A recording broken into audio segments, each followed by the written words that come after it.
Hey everyone, Cithryth here. Lots has been happening lately, and I nearly forgot to make a vlog.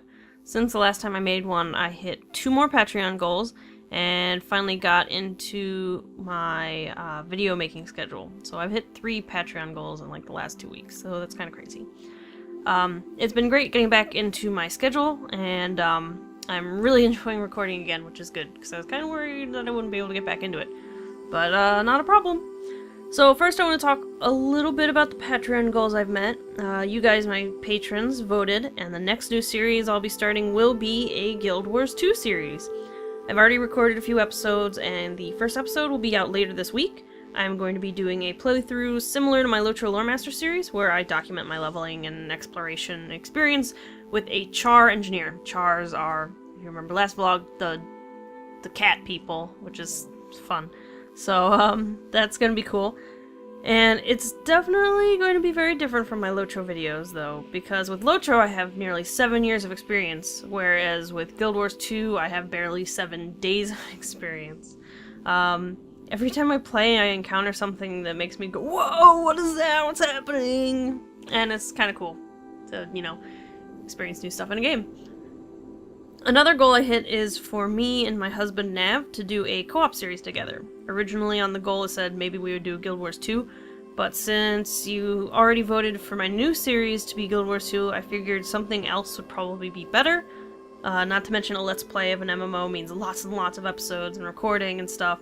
And on my own that's fine, but Nev's not really into recording videos like I am, so we decided to start off smaller. So we've started recording a playthrough of Ibn Ob, which is a co-op platformer. It probably won't be too many episodes, but it's a good game so far, I think. Because of all these new series coming up, I've restructured my upload schedule slightly. I'm also restructuring so that I can have certain blocks of days that like neatly fall into a genre or style category. So now Mondays and Fridays are Let's Play indies, and my Torchlight 2, Sangfuad, and Ibn Ob playthroughs will come out on those days, and any future Let's Playthroughs I do of indie games will also show up in that time block. Tuesday, Wednesday, and Thursday is called Midweek MMOs. Predictably, this is when my MMO videos will come out. Tuesday and Thursday will be my Loremaster and Guild Wars 2 videos, and Wednesday will be for outfits and Lotro Completionists like it is now. Finally, Saturday and Sunday are called Indie Variety Weekends, and it's when my videos that have a variety of indie games get shown, so this means like my Going Rogue, Indie Checkup, Sith Builds, and You Should Play videos get posted on Saturdays and Sundays. Hopefully all that makes sense. This will also make it easier for me to figure out where to put new series, and also it helps define my channel a bit. Before it's kind of just like, I play indies and Lotro, but now it's like, okay, I do MMOs and indies. So it's a bit more clear cut now. Now, on top of all the video stuff, I'm now writing game review and thought pieces on my blog at cithryth.com. I had been getting paid to write for a game news site, however I will no longer be writing for them. I still love writing about games though, so I made some milestone goals on Patreon to cover the cost to write the articles. So the third milestone goal that I recently hit is to write at least 5 game review or feature pieces on my blog per month. The first one is up. I did a narrative of my first attempt at a new survival game called The Long Dark. It's a really intense game, and even though it's an alpha, I highly recommend it. I also did a indie checkup video on it, and it's really cool. So if you want like the cool like narrative written interesting thing, look at the blog. If you just want to see gameplay, go watch the video. Or, you know, both. Both would be nice. To go along with that, there's a new reward tier. If you donate $10 or more per month to my Patreon, you get to pick 1 game a month for me to review or write an article on. So if you're interested in more articles from me, that might be something to think about. I think that's about it for housekeeping stuff, although that was a lot of stuff anyway. But I've pretty much just been playing the games for my videos lately. Bull Roar went live with update 15. So in Lotro, so I've been testing the Bjorning out a lot. It definitely seems interesting so far. And I can definitely see where some tweaks need to be made, like how in early levels switching to bear form isn't really that useful, especially since you have so little wrath, which replaces power pretty much. But that's not really too much of a problem, I guess, because Jinja, the developer, has said that he's specifically already working on how fast wrath gets spent, so that's good. They're obviously actively looking at feedback and working on it.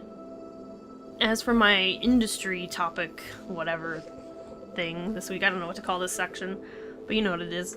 I wanted to touch on the idea of the objective review, quote-unquote, since objectivity has been a big topic in games writing lately. Let me just state fully, clearly, unequivocally, there is no such thing as an objective review. If you try to write an objective review, all it is going to be is a statement that this game exists, it costs X money, is available on platforms ABC, and has game mechanics LMN and O. That's not a review, that is a press release. There are two definitions of the word review. A formal assessment of something with the intention of instituting change if necessary, and a critical appraisal of a book, play, film, etc. Synonyms are criticism, critique, assessment, evaluation, judgment, and commentary. A review isn't a review if you don't give your own personal opinions in the review. Sometimes those opinions will deal with the game mechanics, sometimes it deals with the art style or plot. Reviewers don't exist in a vacuum. Their opinions are formed by where they live, what games they've played, the era they grew up in, the people they talk to every day. These experiences shape how people see and experience future games that they play. Games are completely subjective experiences. That's why it's important to have and look at a wide variety of reviews. Each reviewer has experienced the game differently. As a consumer and a game player, it's important to find a reviewer that resonates with you. Find someone who likes the same kind of games you do, or has experienced similar, or expressed similar thoughts to you on certain games. This kind of goes back to my previous rant about why I don't give games scores in my reviews. It's just not important. The scores are totally arbitrary. What's important is finding a reviewer you like, respect, and generally agree with. It doesn't matter what other people score the game.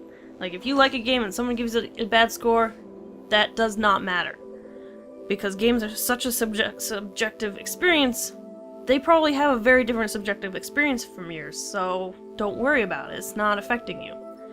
Okay, so I think that's all I have to say about that. I think about writing reviews in games and what is expected of reviews a lot, obviously. So it's nice to do a little kind of thought dump. But thanks for listening, and I'll see you around the internet.